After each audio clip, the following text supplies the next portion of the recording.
শীতের সময় চলছে। শীতের এই মৌসুম উপলক্ষে আপনাদেরকে আমি ছোট ছোট করে কয়েকটি বিষয় বলতে চাই। জাহান্নামের কথা স্মরণ করা, শীতের তীব্রতা দেখে কিসের কথা স্মরণ করা? জাহান্নামের কথা স্মরণ করা। এটা আমরা করবো ইনশাআল্লাহ। দ্বিতীয়ত, শীতের মৌসুমে রাত কিন্তু অনেক বড়। মোবাইল টিপাটিপি করে রাত গভীর পর্যন্ত সময় নষ্ট না করলে, অহেতুক টেলিভিশনে, ফেসবুক, ইউটিউবে সময় নষ্ট না করলে, রাতে এসার পর তাড়াতাড়ি খেয়ে শুয়ে পড়েন।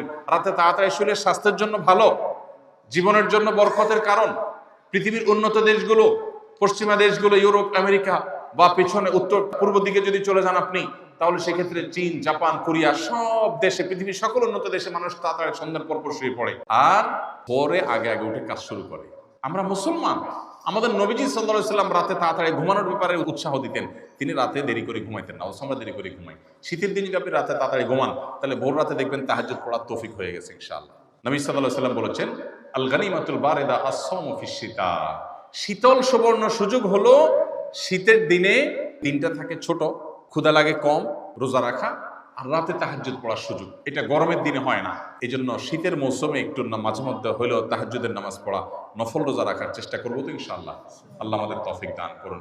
শীতের মৌসুমে আমরা অনেকে অজুতে অলসতা করি, অথচ শীতের সময় ত্বক শুকায় থাকে, পায়ের গোড়া এগুলা চিপা, ভালো করে না ডললে অজু হয় না। অনেকে আছেন নামাজ পড়েন, অজুও করেন কষ্ট করে, কিন্তু অজু হয় না কেন? ভালো করে ডলেন না। এই জন্য শীতের সময় বিশেষ করে, অন্য সময় তো বটেই, যাতে করে পায়ের গোড়ালি, গিরা, চিপা এগুলাতে শুকনা না থাকে, এগুলো খেয়াল রাখবো তো ইনশাআল্লাহ।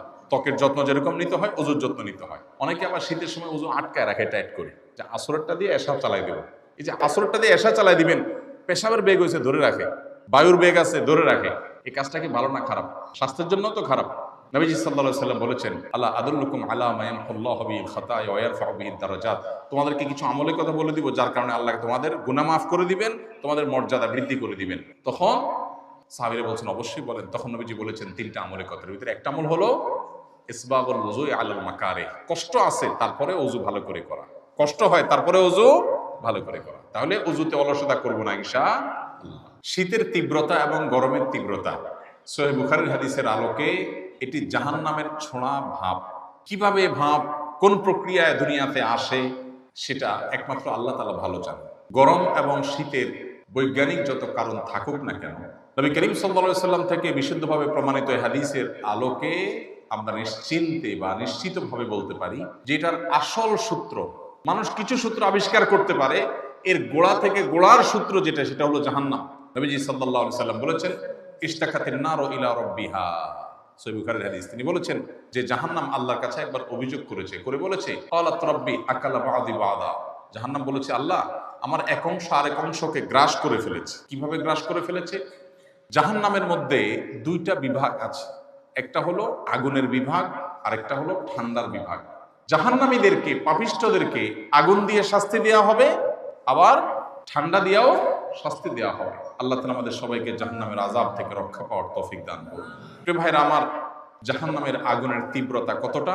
নবীজি সাল্লাল্লাহু আলাইহি সাল্লামের হাদিস বলছে, দুনিয়াতে আগুন যত তীব্র হতে পারে, দুনিয়াতে সব আগুন তো এক রকমের না।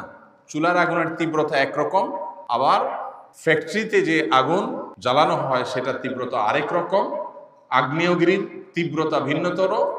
যখন অন্য কোনো দুর্ঘটনা ঘটে, ইনসিডেন্ট ঘটে, বা আরো বিভিন্ন আগুন আছে, সেগুলোর তীব্রতার মাত্রা আরো বেশি। দুনিয়ার আগুন যত তীব্র হতে পারে, জাহান্নামের আগুন তার চাইতে 70 গুণ বেশি তীব্র। আল্লাহ তাআলা আমাদেরকে হেফাজত করুন। আর ঠান্ডাও একই রকম। তো অতিরিক্ত গরম হলে কি হয়? এই যে পাতিলে যখন রান্না করা হয়, মা চাচিরা যখন ভাত রান্না করেন, তখন ঢাকনা দিয়ে দিলে অতিরিক্ত গরম হলে মনে হয় যে ব্রাস্ট হয়ে যাবে, এরকম অবস্থা হয় না? তো জাহান্নামকে উত্তপ্ত করা হচ্ছে। অতিরিক্ত উত্তাপের কারণে জাহান্নামের এক অংশ আরেক অংশকে গ্রাস করার মতো, রাক্ষসের মতো অনেক প্রাণী নিজের বাচ্চা কামড় দেয়, নিজের শরীর কামড় দেয়। অতিরিক্ত রাক্ষসের ভাবের কারণে জাহান্নামের এক অংশ আরেক অংশকে খেয়ে ফেলার অবস্থা হয়ে গেছে। তখন জাহান্নাম আল্লাহর কাছে বলেছে, জাহান্নামের ভাষা আল্লাহ বুঝেন, যে আল্লাহ আমার এক অংশ আরেক অংশকে খেয়ে ফেলছে। ফাআযিনা লাহা বিনাফাসাইন। নবীজি বলেছেন, তখন আল্লাহ তাআলা জাহান্নামকে দুইটা নিঃশ্বাস ছাড়া সুযোগ দিয়েছে। নাফাসুন ফিস সাইফ ওয়া নাফাসুন ফিস শিতা। একটা নিঃশ্বাস গরমে আর একটা নিঃশ্বাস শীতে ছাড়ার সুযোগ দিয়েছে। জাহান্নাম ছেড়েছে। ফাহুয়া আশাদ্দু মা তাজিদুনাহু মিনাল হার ওয়া আশাদ্দু মা তাজিদুনাহু মিনাজ জামহারির।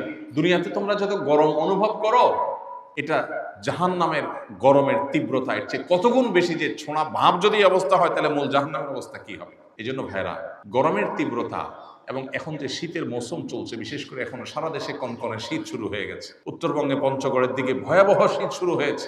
এই শীতের তীব্রতায় আমরা আল্লাহকে স্মরণ করব।